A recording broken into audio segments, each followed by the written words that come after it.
Hello CUT aspirants, എല്ലാവർക്കും CUT ട്യൂട്ടോറിയത്തിന്റെ പുതിയൊരു history ക്ലാസ്സിലോട്ട് സ്വാഗതം. നമ്മൾ ഇന്നിവിടെ ഡിസ്കസ് ചെയ്യാൻ വേണ്ടിയിട്ട് പോകുന്നത് CUT ഹിസ്റ്ററിയുമായിട്ട് ബന്ധപ്പെട്ടുള്ള ചില ഹോട്ട് ടോപ്പിക്സുകളാണ്. അതായത് ഹാരപ്പൻ സിവിലൈസേഷനുമായിട്ട് ബന്ധപ്പെട്ട് നമുക്ക് ഒരുപാട് ചോദ്യങ്ങൾ എക്സ്പെക്ട് ചെയ്യാവുന്നതാണ്. സോ നമ്മളിവിടെ ഡിസ്കസ് ചെയ്യാൻ വേണ്ടിയിട്ട് പോകുന്നത് ഹാരപ്പൻ സിവിലൈസേഷനുമായിട്ട് ബന്ധപ്പെട്ട് മുൻ വർഷങ്ങളിൽ ചോദിച്ചിട്ടുള്ള ചില ചോദ്യങ്ങൾ 2022-ലും 23-ലും 24-ലും ഹാരപ്പയുമായിട്ട് ബന്ധപ്പെട്ട് വന്നിട്ടുള്ള ചോദ്യങ്ങളാണ് നിങ്ങളുമായിട്ട് ഇവിടെ ഇന്നത്തെ ഈ ഒരു ക്ലാസ്സിലൂടെ ഡിസ്കസ് ചെയ്യാൻ വേണ്ടിയിട്ട് പോകുന്നത്. സോ അതുകൊണ്ട് എല്ലാവർക്കും ഒരിക്കൽ കൂടി CUT ട്യൂട്ടോറിയത്തിന്റെ പുതിയൊരു ക്ലാസ്സിലോട്ട് സ്വാഗതം. സോ നമുക്ക് ആദ്യത്തെ ചോദ്യം ഡിസ്കസ് ചെയ്യാം. The Harappans procured lapis lazuli, a blue stone from. 2022-ലെ ചോദ്യമാണ്. എവിടെ നിന്നാണ് ഹാരപ്പക്കാർക്ക് ലാപ്പിസ് ലസൂലി എന്ന് പറയുന്ന കല്ല് കിട്ടിയിട്ടുണ്ടായിരുന്നത് എന്നാണ് ചോദ്യം. നാഗേശ്വർ, ഷോർട്ടുഗായ്, ബലാക്കോട്ട് ആൻഡ് ലോത്തൽ. എവിടെ നിന്നാണ്? ഷോർട്ടുഗായിൽ നിന്നാണ് അവർക്ക് ആ ഒരു ഇത് കല്ല് ലാപ്പിസ് ലസൂലി എന്ന് പറയുന്ന കല്ല് കിട്ടിയിട്ടുണ്ടായിരുന്നത്. ഇനി 2023-ലെ ചോദ്യമാണ്. സെയിം ചോദ്യം തന്നെ, അതായത് ജസ്റ്റ് ഒന്ന് മാറ്റിയെന്നേ ഉള്ള ചോദ്യം. The site Shortugai in Afghanistan sources which material for craft production? ഏതാണ്? സിമ്പിൾ ആണ്, നമ്മൾ നേരത്തെ പറഞ്ഞു. ഏതാണ്? Lapis lazuli. ഓക്കെ. Then 2023-ലെ ചോദ്യമാണ്. The terracotta models of Pluff have been found at which site? എവിടെ നിന്നാണ് കളിമണ്ണ് കൊണ്ടുള്ള ടെറാക്കോട്ട മോഡൽ പ്ലഫുകൾ കിട്ടിയിട്ടുണ്ടായിരുന്നതെന്നാണ് ചോദ്യം. മോഹൻജദാരോ, ബനാവലി, ധൊലാവിര, ലോത്തൽ. എവിടെ നിന്നാണ്? നമ്മളത് മുന്നേ പറഞ്ഞിട്ടുണ്ട്. എവിടെ നിന്നാണ്? ബനാവലിയിൽ നിന്നാണ് അവർക്ക് അത് കിട്ടിയിട്ടുണ്ടായിരുന്നത്. അതിന്റെ തെളിവുകൾ ആർക്കിയോളജിസ്റ്റുകൾക്ക്. ഇനി 2022-ലെ ചോദ്യമാണ്. Point the evidence not considered as a proof of agricultural technology of Harappan culture. അതായത് ഹാരപ്പൻ കൾച്ചറിന്റെ അഗ്രികൾച്ചറൽ ടെക്നോളജിയുമായിട്ട് ബന്ധപ്പെടാത്തത് ഏതാണ് എന്നാണ് ചോദ്യം. Terracotta bull, terracotta model of plough, grid patterned streets, traces of canals at Shortugai. ഇതിൽ ഏതാണ്? വളരെ സിമ്പിളാണ്. ഏതാണ്? ഓപ്ഷൻ സി ആണ്. കാരണം എന്താ? ഗ്രിഡ് പാറ്റേൺഡ് സ്ട്രീറ്റ്സ്, അതായത് ജാലിക മാതൃകയിലുള്ള സ്ട്രീറ്റ്സ്, തെരുവുകൾ, അത് ഹാരപ്പൻ അഗ്രികൾച്ചറുമായിട്ട് അതിനൊരു കണക്ഷനും ഇല്ല. ഹാരപ്പക്കാരുടെ ഹാരപ്പൻ സിവിലൈസേഷനുമായിട്ട് ബന്ധപ്പെട്ട് നമുക്ക് കിട്ടിയിട്ടുള്ള കളിമണ്ണ് കൊണ്ടുള്ള ബുള്ള് അത് കാണിക്കുന്ന എന്താ? ഹാരപ്പക്കാര് പണ്ട് കാളകളെ ഉപയോഗിച്ചിരുന്നു. എന്തിനു വേണ്ടിയിട്ട്? കൃഷിക്ക് വേണ്ടിയിട്ട്. അതാണ് അത് സജസ്റ്റ് ചെയ്യുന്നത്. പിന്നെ ടെറാക്കോട്ട മോഡൽസ് ഓഫ് പ്ലഫ്, എന്താ? കളിമണ്ണിന്റെ മാതൃക, കളിമണ്ണ് കൊണ്ട് നിർമ്മിച്ചിട്ടുള്ള കലപ്പകൾ, അത് എന്തിന്റെ അടയാളമാണ്? ഹാരപ്പക്കാര് കൃഷി ചെയ്തിട്ടുണ്ടായിരുന്നു, മണ്ണ് കളച്ചു മറയ്ക്കാൻ കലപ്പ ഉപയോഗിച്ചിട്ടുണ്ടായിരുന്നു എന്നതിന്റെ തെളിവാണ്.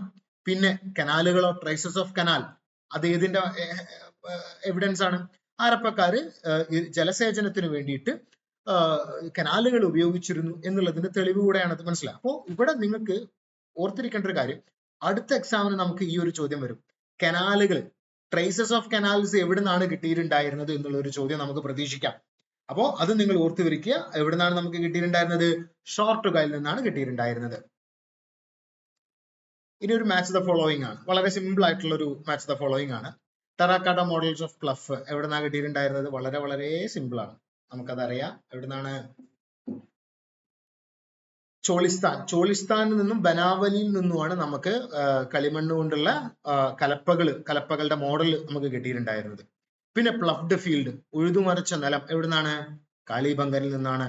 കനാല് നമ്മളിപ്പോ നേരത്തെ ഡിസ്കസ് ചെയ്തു. എവിടുന്നാണ്? ഷോർട്ടുഗായ്. അതുപോലെ തന്നെ വാട്ടർ റിസർവോയർ അല്ലെങ്കിൽ വാട്ടർ ടാങ്ക്, അത് എവിടുന്നാ കിട്ടി? അതിന്റെ എവിഡൻസ് എവിടുന്നാ കിട്ടിയിട്ടുണ്ടായിരുന്നത്? ധൊലാവീരയിൽ നിന്നാണ് കിട്ടിയിട്ടുണ്ടായിരുന്നത്. അപ്പൊ അത് നിങ്ങൾ നോട്ട് ചെയ്ത് വെക്കുക. ഓപ്ഷൻ 1 ആണ് അതിന്റെ ആൻസർ കേട്ടോ. ഇനി അഗെയിൻ ഒരു മാച്ച് ദ ഫോളോയിങ് ആണ്. 2024 ചോദിച്ചിട്ടുള്ള ഒരു ചോദ്യമാണ്. ഹാരപ്പക്കാര് മീൻസ് എക്സ്കവേഷൻസ് നടത്തുന്ന സമയത്ത് കിട്ടിയ ആർട്ടിഫാക്റ്റും അത് കിട്ടിയ സ്ഥലവും, ആർട്ടിഫാക്റ്റും സൈറ്റും ആണ് ഇവിടെ കൊടുത്തിട്ടുള്ളത്. അത് മാച്ച് ചെയ്യാനാണ് നമ്മളോട് പറഞ്ഞിട്ടുള്ളത്. ഓക്കെ. സോ വളരെ സിമ്പിൾ ആണ്. ലാപ്പിസ് ലസൂലി എവിടുന്നാണ് കിട്ടിയിട്ടുള്ളത്? നമ്മൾ ഒരുപാട് ചോദ്യങ്ങളിൽ ഇപ്പം തന്നെ അത് ഡിസ്കസ് ചെയ്തു. എവിടുന്നാണ് കിട്ടിയിട്ടുണ്ടായിരുന്നത്? ഷോർട്ടുഗായിൽ നിന്നാണ് ലാപ്പിസ് ലസൂലി കിട്ടിയിട്ടുണ്ടായിരുന്നത്. പിന്നെ ഷെല്ല് എവിടുന്നാണ് കിട്ടിയിട്ടുണ്ടായിരുന്നത്? ഷെല്ല് കിട്ടിയിട്ടുണ്ടായിരുന്നത് ഗുജറാത്തിൽ നിന്നാണ്. ഗുജറാത്തില് ഇതിൽ എവിടെ, ഏതാണ് ഗുജറാത്തിൽ നിന്നുള്ള ഒരു സൈറ്റ്? നാഗേശ്വർ. കാരണം നാഗേശ്വറിൽ നിന്നാണ് ഷെല്ല് കിട്ടിയിട്ടുണ്ടായിരുന്നത്. കാരണം അത് നാഗേശ്വർ എന്ന് പറയുന്നത് ഒരു മെയിൻ ആയിട്ടുള്ള ക്രാഫ്റ്റ് പ്രൊഡക്ഷൻ സെന്റർ ആണ്. ഓക്കെ. ദെൻ കർണീലിയൻ എവിടെ നിന്നാണ് കിട്ടിയിട്ടുണ്ടായിരുന്നത്? പറയൂ. കർണീലിയൻ കിട്ടിയിട്ടുണ്ടായിരുന്നത് ലോത്തലിൽ നിന്നാണ്. പിന്നെ സ്റ്റെറ്റൈറ്റ് കിട്ടിയിട്ടുണ്ടായിരുന്നതോ? രാജസ്ഥാനിൽ നിന്നാണ്. അപ്പൊ അത് നിങ്ങൾ നോട്ട് ചെയ്ത് വെക്കുക, മറക്കരുതേ.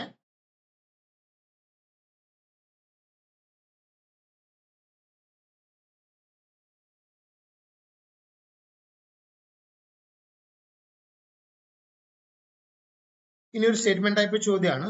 Harappan settlements were divided into two sections. Roads and streets of Harappan cities were laid in approximate grid pattern. There were windows in the walls along the ground level.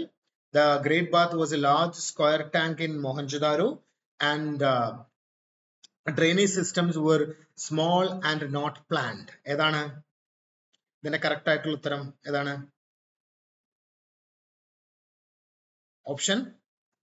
Option B ആണ്. Sorry, option 4 ആണ്. Okay, അതായത് A and B ആണ്. Okay, കാരണം ഹാരപ്പനിൽ രണ്ടായിട്ട് settlement divide ചെയ്തിട്ടുണ്ട്. ഏതൊക്കെയാണത്? സിറ്റാഡലും lower town ആണ്, ഓർത്തിരിക്കുക. പിന്നെ ഈ റോഡ്സ് എന്താണ്? അപ്രോക്സിമേറ്റ് ഗ്രിഡ് പാറ്റേണും ആണ്. ബാക്കിയുള്ളതൊക്കെ എന്താണ്?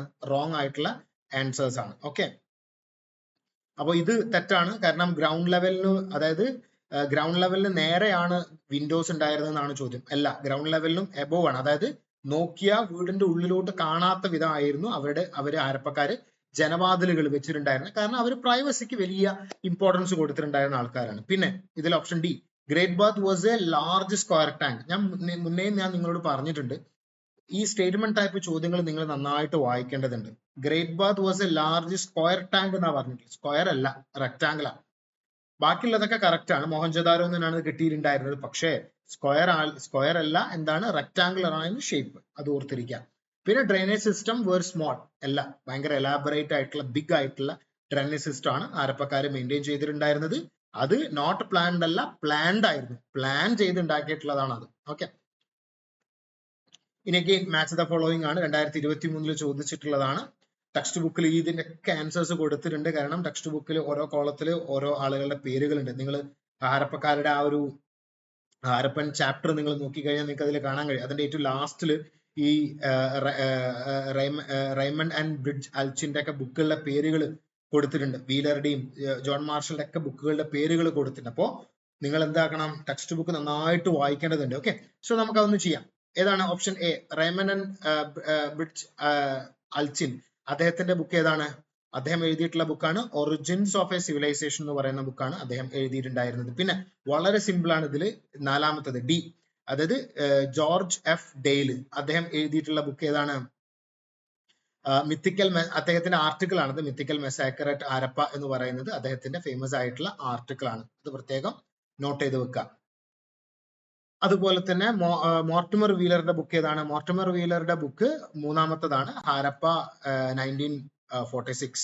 പിന്നെ ജോൺ മാർഷലിന്റെ book Mohenjodaro and the Indus valley civilization. Okay, അപ്പൊ അത് നിങ്ങൾ ഓർത്തിരിക്കുക. ഓരോ ആളുകളുടെ ബുക്കുകൾ ഇമ്പോർട്ടന്റ് ആണ്. നമുക്കത് വരാൻ സാധ്യതയുണ്ട്. ചിലപ്പോൾ വൺ വേർഡ് ആയിട്ട് വരും.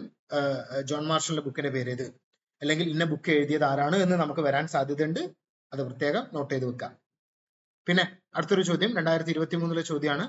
The author of the story of Indian archaeology. Indian archaeology എന്ന് പറയുന്ന ബുക്ക് എഴുതിയത് ആരാണെന്നാണ് ചോദ്യം. Dayaram Sahni, R D Banerji, S N Roy, Romila Thapar. ആരാണ്? റോമല തേപ്പർ എന്തായാലും അല്ല. പിന്നെ ദയാറാം സാഹ്നിയും അല്ല. അവര് ആർക്കിയോളജിസ്റ്റുകളാണ്. ആർ ഡി ബാനർജി ആണോ? അല്ല. ആർ ഡി ബാനർജിയും ആർക്കിയോളജിസ്റ്റുകളാണ്. പിന്നെ അതിൽ റിമൈൻ ചെയ്യുന്ന ഏതാണ്? S N Roy. S N Roy ആണ് the story of Indian archaeology എന്ന് പറയുന്ന ബുക്ക് എഴുതിയിട്ടുണ്ടായിരുന്നത്. അതിലാണ് ജോൺ മാർഷലിനെ കുറിച്ചിട്ടൊക്കെ പറയുന്നത്. ഓക്കെ, അപ്പൊ അത് നിങ്ങളൊന്ന് നോട്ട് ചെയ്ത് വെക്കുക. പിന്നെ അഗെയിൻ നേരത്തെ ചോദിച്ച ചോദ്യം അതേപോലത്തെ ഒരു ചോദ്യമാണ്. Terracotta models of plough have been found at which Harappan site. ഏത് സൈറ്റിൽ നിന്നാണ് ടെറാക്കോട്ട മോഡലിൽ പ്ലഫ് കിട്ടിയിട്ടുണ്ടായിരുന്നത്? 2023 ചോദിച്ച ചോദ്യമാണ്. ഏത് സൈറ്റാണ്? നമ്മളത് നേരത്തെ ഡിസ്കസ് ചെയ്തു. ഏതാണ്? ബനാവലി എന്നാണ് അത് കിട്ടിയിട്ടുണ്ടായിരുന്നത്. അപ്പോൾ ഇത് വളരെ ഇമ്പോർട്ടന്റ് ആണ്. അപ്പോൾ ഹാരപ്പയുമായിട്ട് ബന്ധപ്പെട്ട് നിങ്ങൾ പഠിക്കുമ്പോൾ ഇത് ശ്രദ്ധിക്കണം. എന്ത്? ഓരോ ആർട്ടിഫാക്റ്റും കിട്ടിയ സ്ഥലങ്ങൾ, അത് കിട്ടിയ സ്ഥലങ്ങൾ നിങ്ങളൊന്ന് ബൈ ഹാർട്ട് പഠിച്ചു വെക്കണം. അഗെയിൻ ഒരു മാച്ച് ദ ഫോളോയിങ് ആണ്. ഒരു സ്ഥലത്ത് ഹാരപ്പയുടെ പ്രധാനപ്പെട്ട സൈറ്റുകൾ കൊടുത്തിട്ടുണ്ട്. അത് ഇന്ന് ലൊക്കേറ്റ് ചെയ്യുന്ന പ്രധാനപ്പെട്ട സംസ്ഥാനങ്ങൾ ഏതൊക്കെയാണെന്നാണ് ഓപ്പോസിറ്റ് സൈഡിൽ കൊടുത്തിട്ടുള്ളത്. ലിസ്റ്റ് 2. അപ്പൊ അത് മാച്ച് ചെയ്യാനാണ് നമ്മളോട് പറഞ്ഞിട്ടുള്ളത്. നമുക്ക് ചെയ്താലോ? യാ. സോ കാളിബംഗൻ നിങ്ങൾക്ക് എല്ലാവർക്കും അറിയാം. കാളിബംഗൻ എവിടെയാണ്? രാജസ്ഥാനിലാണ് കാളിബംഗൻ. പിന്നെ ഷോർട്ടുകൈ എവിടെയാണ്? നമ്മൾ നേരത്തെ പറഞ്ഞു. ഷോർട്ടുകൈ എവിടെയാണ്? അഫ്ഗാനിസ്ഥാനിലാണ്. പിന്നെ ധൊലാവീര എവിടെയാണ്? ധൊലാവീര ഒരു ഗുജറാത്തിലെ ഒരു പ്രദേശമാണ്. ഓക്കെ, അത് ഓർത്തിരിക്കുക. പിന്നെ ബനാവലിയോ? ബനാവലി ഹരിയാനയിലുമാണ്. ഓക്കെ, അപ്പൊ ഇങ്ങനെയാണ് ഇത് വരുന്നത്. ഓക്കെ, ഇനി identify the first director general of the archaeological survey of India 2022 ചോദിച്ച ചോദ്യമാണ്. വളരെ സിമ്പിൾ ആയിട്ടുള്ള ഒരു ചോദ്യമാണ്. ഇന്ത്യയുടെ ASIയുടെ ഫസ്റ്റ് ഡയറക്ടർ ജനറൽ ആരാണ് എന്നാണ് ചോദ്യം. Wheeler, Cunningham, John Marshall, Sahni. ആരാണ്? സഹിനി എന്തായാലും ഇല്ല, കാരണം നിങ്ങൾക്ക് അതറിയാം, സഹിനി ആർക്കിയോളജിസ്റ്റ് ആണ്. അദ്ദേഹത്തെ അയക്കുകയാണ് ചെയ്തിട്ടുണ്ട്. ആരാ അദ്ദേഹത്തെ അയച്ചിട്ടുണ്ടായിരുന്നത്? ജോൺ മാർഷൽ ആണ് അയച്ചിട്ടുണ്ട്. അപ്പൊ ആ ചോദ്യം ആ ഓപ്ഷനും അല്ല എന്നുള്ള കാര്യം നമുക്കറിയാം. കാരണം ആ ASI ഫൗണ്ട് ചെയ്ത് കുറെ കഴിഞ്ഞിട്ടാണ് മാർഷൽ അതിന്റെ ഡയറക്ടർ ജനറൽ ആയിട്ട് വരുന്നത്. മാർഷൽ വരുന്ന സമയത്താണ് ദയറാം സൈനി, RD ബാനർജിയും ഹാരപ്പ എക്സ്കവേറ്റ് ചെയ്യാൻ വേണ്ടി 921 അയക്കുന്നത്. 921 എന്ത് ഫൗണ്ട് ചെയ്തിട്ടുണ്ടായിരുന്നത്? ASI ഫൗണ്ട് ചെയ്തിട്ടുണ്ട്. അപ്പൊ അതിന് മുന്നിലാണ്. അപ്പൊ അത് ഓർത്തിരിക്കുക. അത് ഓർത്തു കഴിഞ്ഞാൽ നിങ്ങൾക്ക് 2 ഓപ്ഷൻ ഡിലീറ്റ് ചെയ്യാൻ പറ്റും. പിന്നെ അതിൽ 2 എണ്ണത്തിന്റെ ചാൻസ് അതിലുള്ളൂ. ഓക്കെ, വീലർ ആണോ കണ്ണിങ്ഹാം ആണോ? ആരാണ്? അലക്സാണ്ടർ കണ്ണിങ്ഹാം ആണ് കറക്റ്റ് ആൻസർ. കാരണം വീലറും ASIയുടെ ഡയറക്ടർ ജനറൽ ആയിട്ടുണ്ട്. പക്ഷെ വീലർ ASIയുടെ ഡയറക്ടർ ജനറൽ ആവുന്നത് 940-കൾക്ക് ശേഷമാണ്. കണ്ണിങ്ഹാം ആണ് ഇതിന്റെ ആദ്യത്തെ ഡയറക്ടർ ജനറൽ ആയിട്ട് സ്ഥാനം വയ്ക്കുന്നത് ASIയുടെ. കേട്ടോ, ഓർത്തിരിക്കണേ, മറക്കരുതേ. ഇത്രയാണ് ഹാരപ്പൻ സിവിലൈസേഷനുമായിട്ട് ബന്ധപ്പെട്ട് നമുക്ക് ഓരോ വർഷങ്ങളിൽ ചോദിച്ചിട്ടുള്ള പ്രധാനപ്പെട്ട ചോദ്യങ്ങൾ. അപ്പോൾ ഇതനുസരിച്ച് നിങ്ങൾ നിങ്ങളുടെ പ്രിപ്പറേഷൻസ് നടത്തുക.